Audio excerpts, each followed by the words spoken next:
There's much more to talking about bail than just bail bondsmen and money bail. There's the entire process of arresting someone, deciding whether to give them a citation, custody pending sentencing, diversion, all kinds of other things going on that I think are opportunities to explore. But what they're trying to do is make these bail decisions more based on evidence, which is an admirable goal. It's just what are the inputs you're putting in and are you preventively detaining people? And that's where the problems come. Welcome to the award-winning podcast, Lawyer to Lawyer, with J. Craig Williams and Robert Ambrogi, bringing you the latest legal news and observations with the leading experts in the legal profession. You're listening to Legal Talk Network.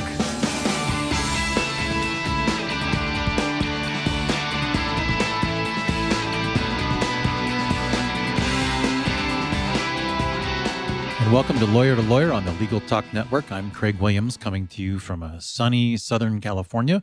I write a legal blog named May It Please the Court and have two books out titled How to Get Sued and The Sled. Our co-host Bob Ambrogi recently retired from Lawyer to Lawyer. We're in search of guest hosts who can join me to discuss current legal topics. If you're an attorney and you're interested, feel free to reach out to our producer, Kate Nutting. Her email is kate@legaltalknetwork.com.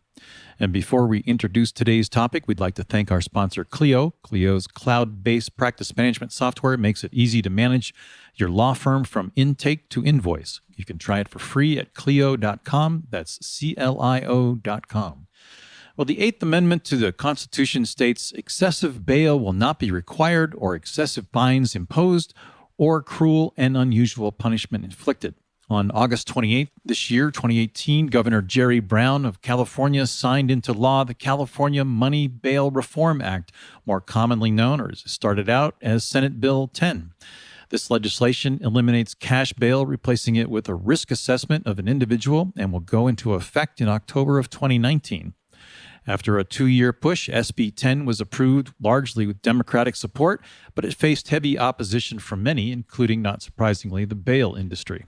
In addition, original co-sponsors of the bill, including the ACLU of California, changed its positions after an 11th hour change to SB 10, claimed the bill granted too much power to the courts, creating racial biases and disparities that permeate our justice system. So today on Lawyer to Lawyer, we're going to discuss bail reform, the recently signed California Bail Money Reform Act, and its future impact. To do that, we've got a great lineup of guests today. Here to discuss today's topic is attorney Jeff Clayton. He is the executive director of the American Bail Coalition, a trade organization comprised of national bail insurance companies that are responsible for underwriting criminal bail bonds throughout the United States. The organization's primary focus is to protect the constitutional right to bail by working with local and state policymakers to bring best practices to the system of release from custody pending trial. You can find out more about Jeff and his organization at AmericanBailCoalition.com. And in the meantime, welcome to the show, Jeff. Thanks for having me on. You're welcome. Our next guest is attorney Shima Boffman, a professor at the University of Utah's S.J. Quinney College of Law. She is a national expert on bail and pretrial prediction, and her current scholarship examines criminal justice policy, prosecutors, drugs, search and seizure, international law and terrorism, and race and violent crime. Her recent book exploring bail is called The Bail Book, a comprehensive look at bail in America's criminal justice systems, and it's out by Cambridge University Press. Welcome to the show, Shima. Hi, thanks for having me. Well, Jeff, let's start with you. Maybe you can give us a little bit of a background about SB 10, how it got started, what its original purpose was, and what this last-minute change did to it. Absolutely. The original Senate Bill 10 started about 2 years ago and was intended to increase the number of persons released from California's jails without having to post a financial condition of bail. In other words, call a bail bondsman or post their own financial assets. What happened eventually is the legislation was amended with 2 weeks to go in the session in quick succession and eventually became law. And what the bill does now is sets up a system of basically low, medium, and high risk, and then assigns bail based on an algorithm into those three categories. In category number one, you basically go home, which is pretty much the low-level misdemeanors for which there's no bail today. The medium risk cases will be mass supervision by state agencies, and then the high risk cases will get what's called preventative detention. And so that's sort of the basic architecture of what the new Senate Bill 10 does. It will also create a system of sort of pre-conviction, probation, pretrial services programs throughout the state of California to handle the load of all these offenders. Shima, how does this change the current bail system in California? How did it operate and how is it working now? Sure. I mean, the plan is that it's basically stopping the reliance on money bail in California. So instead of, somebody that's charged with a crime and is arrested having to go to a bail bondsman to pay money to be released, they can be released, as Jeff said, if they're in one of the categories that allows release. So it would dramatically change the system because California, like most other states, relies primarily on money bail at the moment. And Jeff, what's the objection to this? I mean, why is the Bail Association upset? Obviously, you're going to lose customers. Sure, obviously the industry will be completely wiped off the map. But for me, I fight for the right to bail in addition to the right to use a commercial bail bondsman because I don't believe in the system of preventative detention. I don't think history has proved it has worked. And certainly prior to 1987, nobody thought it was constitutional. The reason the ACLU and most of the other groups traditionally that would support bail reform are on the other side, and there's 55 plus of them that have joined the coalition against it, are against it because we're expanding the power to detain people without bail at all. And that's a dangerous proposition as we've seen, the tripling of pretrial incarceration in the federal system as a result of giving prosecutors and judges these expanded powers. So this system completely eliminates the need for bail? I mean, there's no bail at this point forward from 2019 on? Right. I mean, the system will essentially make a decision about whether you get out or not, and that's it. And when you get out, the system will decide, whether you're on supervision by the state, an ankle monitor, drug screening, and all that sort of thing. And what we see in the New Jersey system upon which this is modeled is the middle is huge, meaning most everybody who gets out is going to get some version of supervision by the state. Shima, how does this play into the Eighth Amendment? Yeah, I mean, there's a lot of amendments implicated, but I think preventative detention, it was constitutionally prohibited before the 1980s with U.S. v. Salerno, but even now it should be very limited in its use. So the only time that people should be detained before trial is when there's no reasonable way to release them safely. And that's a high bar. I mean, the judges have to prove that, look, there's no way to release this person in a safe way. And so what California is essentially doing and why the ACLU and others are having problems with this bill is that, and I myself have problems with this bill because it does allow a large number of people to be detained preventively and not obtain release at all. And so whereas California's former system was bad for the poor, it was bad for minorities in some ways, the new system is bad for a lot of people because, there's a lot of people that just by nature of what they're charged with cannot obtain release, and that's troubling. What about the 10-day right to trial? Can't all of this be avoided by the defendants simply invoking their right to trial within 10 days? They can. As you know, criminal trials are kind of like a unicorn nowadays. 95% of cases plea, and so very few cases go to trial. And in fact, there's what's called a trial penalty. When people go to trial, they often are punished by prosecutors with larger sentences. So it's usually not in a defendant's, incentive to go to trial. So, Jeff, let me have you take the other side of this argument. What was the need? Why was there a cry for bail reform? How did this whole thing get generated in the first place? Well, I think most of the arguments in criminal justice reform around poverty are basically just, arguments of class warfare that the wealthy guy has it much better than the poor guy in our society, which is, what the 11th Circuit said in saying this wealth-based discrimination theory that underpins all of this doesn't fly. But I think that's really what it is. For my money, I think my cohort on the show would agree there's much more to talking about bail than just bail bondsmen and money bail. There's the entire process of arresting someone, deciding whether to give them a citation, custody pending sentencing, diversion, all kinds of other things going on that I think are opportunities to explore. And we've seen that, due process issues where people in South Texas can't get in front of a judge to get their felony bail reformed when they have an attorney in less than 30 days. Stuff like that that's just egregious abuses. And so, I think it's a rich area for scholarship and, looking at policy changes for that reason. Let's talk about that, Shima. What are the policies behind this? What are the social policies that we're playing with here? Sure. Bail, I think, is really the key to reducing mass incarceration. We have excessively high incarceration rates. And if you look at looking at pretrial incarceration or detention, it's gone up 72% since 1990. And why is that? Why are we detaining a lot more people pretrial when crime rates have nationally gone down? And it doesn't really make sense. And so it's just a lot of bad policies and a lot of cities and counties that are dealing with, systems that are antiquated, and they're not really using proper metrics to get people out. And, what California is trying to do, which is admirable, and a lot of other states have done this in more successful ways, I think. And some of this, we'll see. There's a lot of wait and see, because a lot of these reforms are new, and we'll see if they increase the, effectiveness of this. But what they're trying to do is trying to make these bail decisions more based on evidence, which is an admirable goal. It's just, what are the inputs you're putting in, and are you preventatively detaining people? And that's where the problems come. So, Jeff, were the people in the private jail system in favor of this no bail system in terms of it increases their incarceration levels? Well, I don't think the private prison or any of that, industry really had much of input on this. The reality for mass incarceration and on the bail question is, crimes on bail are generally fairly low across the board. Time periods are really short, particularly in misdemeanor cases, 30, 90 days until they plead out. And so while I think, bail is a main opportunity to look for improvement, I think the rest of the system needs a whole lot more work than bail. Well, Shima, there have been some pretty prominent objections to this, among them Erwin Chemerinsky coming out against it and saying it's unconstitutional. What's your thought about whether this is going to survive muster?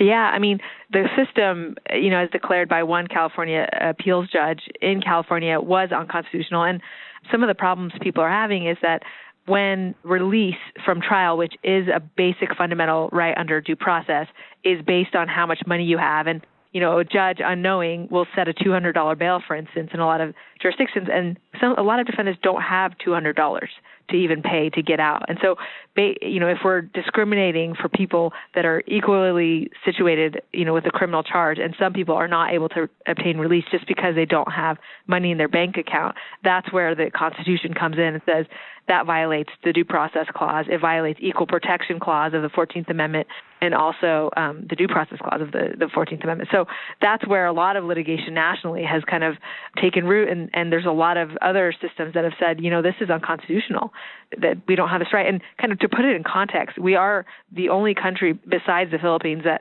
allows this right to be released before trial, this, but while you're presumed innocent, to be based on how much money you have. It's, we're very alone in the industrialized world in this. Jeff, what's the bail industry's response to this? What is it that the bail industry wants to see in terms of the law, and how would you change SB 10? Well, I think the fundamental heart of the bill is unconstitutional under the California state constitution.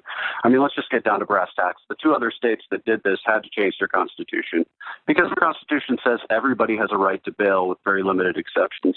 And so to say that we're just going to wholesale deny bail based on the state law is putting the constitutional cart before the horse. And so we think that's an inevitability, that the entire scheme is unconstitutional and would not withstand scrutiny, we wouldn't think, aside from issues of whether the current system is constitutional or not. And then the second prong is, obviously, our industry, in cooperation with others who are helping, have launched a signature drive to put the issue before the California voters. And the signatures are due toward the tail end of November. And the way things are going, it looks like we have a pretty good chance to make that happen, which would essentially put the law on hold for 2 years and send everybody back to the drawing board. Well, it brings me to another question, but before we move on to our next segment, we're going to take a quick break and hear a message from our sponsor. We'll be right back.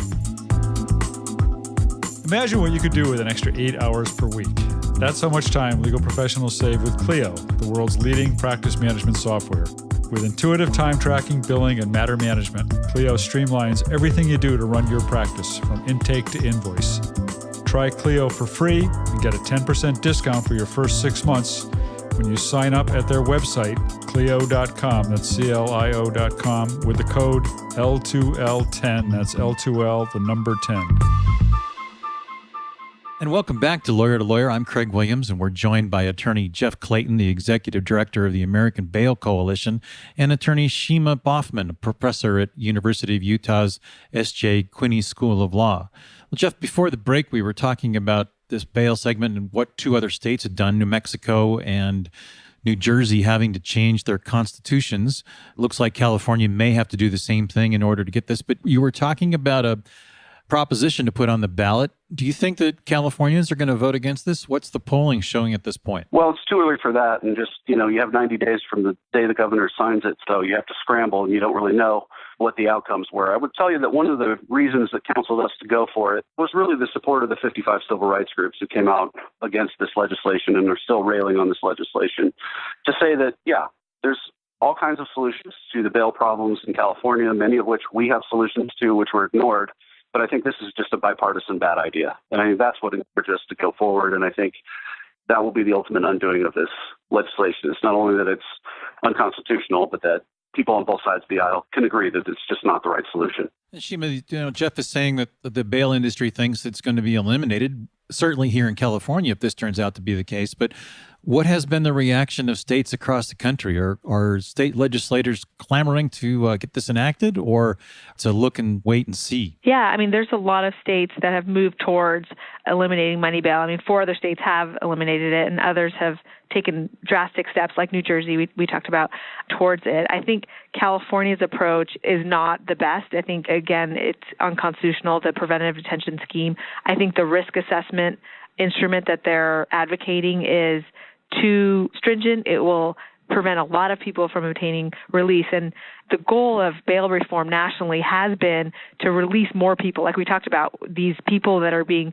put in for small offenses, not dangerous people, but just put in, into jail, end up staying there for, months and years. And it ends up just clogging our system. It costs a lot of money. And this is why states are, uniformly visiting their bail policies and trying to change that. But what California maybe didn't see in this bill is that what they're going to do is actually detain a lot more people and cost more money. And so I think it is worth revisiting. And, I think the initial goal of eliminating money bail is a great one. I think they just need to figure out how to do it in a way that we can release more people safely. And it's been done by lots of states. I mean, DC's kind of been doing this for over 30 years. They have, 80% of their people pretrial released, with 80% not being rearrested and appearing for their court dates. I mean, that's the kind of numbers that we like to see. And when I look at California's law, it doesn't seem like that's what's going to happen. How does the risk assessment system work? So as Jeff said, it's, they'll put people in categories of low risk, middle risk, medium risk, or high risk. And every state has different instruments. There's lots of different risk instruments, and they're not all created equal. So for instance, some of them, if you're a male and, you're charged with a violent crime, automatically you're detained. Right? I mean, just based on your gender, sometimes based on your age. If you're charged with a certain crime, sometimes you're just automatically detained. If you don't have employment, or if you don't have a cell phone, those can add factors, numbers to your riskiness. And, if you don't own a home, I mean, there's a lot of things that can discriminate based on race, based on age, based on gender. So there's lots of problems with risk assessments. I mean, they're not all good. You have to have a good risk assessment instrument. They're overall a good thing, but, California is very aggressive. Jeff, what's the industry's response to this? I mean, what proposals does the industry have out there that is an alternative to cash bail in the current system, and something that might go part of the way? Well, I think the bail schedules in California are way too high. I think everybody's agreed with that. Part of that's economics and the way the bail industry is regulated in California. It's the cheapest place per dollar to get bail anywhere within the United States. So a $50,000 bail, typically, you can put no money down and walk away with, obviously at the contract that you signed, but a lot of those premiums are never collected. So reducing the bail schedules was always one. And I think, two, looking at due process issues, the idea that somebody can sit for 2, 3, 4 days without seeing a judge in 2018 is just plain wrong. And I think everybody should be seen within 24 hours if they can't post bail by a bail schedule. And they should have a right to a risk assessment if they want one. If they want to be assessed and present more information to the judge, that's fine. And so we were advocating to speed up the process. There's also stacking of bails and charges in California, which is another area where judges can use that as a tool. If somebody has 5 charges, to then, stack all those bails and make the bail 5 times as high to keep people into jail. So we had, a list of reforms that we wanted to see, and to try to bring the system into balance and to take the pressure off of this idea that if you're poor, we're just going to send you to a government program and electronically shackle you, that that's the answer. And that bail could play a role in any of those cases where it'd be least restrictive for some of these defendants. So that was our plan, but obviously we got rejected. Well, and, there have been some horror stories that are out there. I mean, you take the famous one of, I think, Brian Corbett, who was a bail bondsman that pocketed $2.5 million in fees over a year and a half in northwestern Mississippi, basically on DUIs or the small cases.